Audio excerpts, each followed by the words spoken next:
HDFC और HDFC bank के merger के बाद जो सेबी का जो एक इन्वेस्टमेंट कैप है म्यूचुअल फंड्स को लगभग 10% का, उस पर विशेष छूट की संभावना नहीं दिख रही है।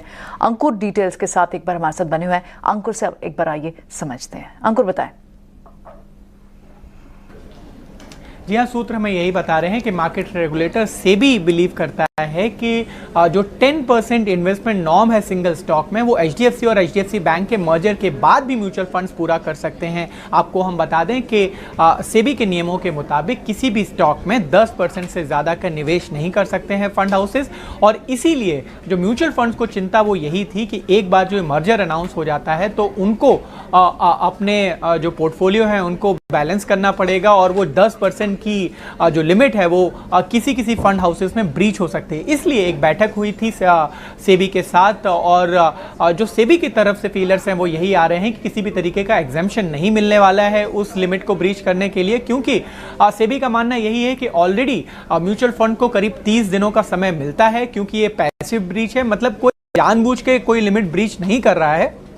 ये जो लिमिट ब्रीच हो रही है वो इसलिए हो रही है क्योंकि एचडीएफसी और एचडीएफसी बैंक का मर्जर हो रहा है, इसीलिए 30 दिनों का समय होता है ऑफिशियली, और उसके बाद भी अगर म्यूचुअल फंड्स चाहें तो नियमों के मुताबिक 60 दिन और मांग सकते हैं। तो मतलब यही है कि कुल 90 दिन का समय मिल सकता है ये पूरे रीबैलेंसिंग को करने में, या फिर अगर किसी फंड हाउस को स्टॉक्स बेचने या खरीदने हैं उसके लिए भी।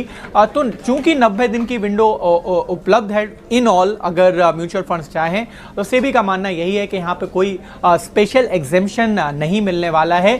ये जो बैठक थी यहाँ पर ये भी असेसमेंट किया गया था कि कितना इम्पैक्ट अभी के अगर हम फंड हाउसेस की बात करें तो पड़ेगा। तो बताया यही जा रहा है अभी तो 55 से 60 हैं स्कीम्स जहां पर फर्क पड़ सकता है, लेकिन एक बार जब म्यूचुअल फंड्स वापस इस पे बैठेंगे और विचार करेंगे तो रेगुलेटर का मानना यही है कि इंपैक्ट जो है काफी हद तक मिनिमाइज हो सकता है। डन। ये सारी जानकारी आपको अंकुर ने बहुत अच्छे से बता दी, इसलिए हमारा इसके अंदर कोई एडिशन करने का कोई पॉइंट भी नहीं है। अब जरा टेक्निकल चेक करवा लेते हैं इन दोनों शेयर्स को। एक बार एचडीएफसी बैंक को चेक कर लो आज। एक काम करो, एचडीएफसी लिमिटेड छोड़ो, कपिल एचडीएफसी बैंक की चेक करो आज, क्योंकि आज बैंकिंग काउंटर्स टूट भी रहे हैं और उसमें एचडीएफसी भी पार्टिसिपेट कर रहा है। ये कितना और नीचे आ सकता है, सिर्फ इतना बता दो आप। बैंक 1580 के लेवल पे चल रहा है। 1580 इसके जो लॉन्ग टर्म मूविंग एवरेज का सपोर्ट है वो मैं देख रहा हूँ, लेकिन सपोर्ट के यहाँ पे कोई मुझे एक बाइंग का ट्रिगर देखने नहीं मिल रहा है। और अगर 1580 का लेवल नीचे में क्लोज तो मैं सस्टेन हो जाता है, देन आई एक्सपेक्ट दैट कि स्टॉक प्राइस और नीचे गिर के 1550 तक आ सकता है।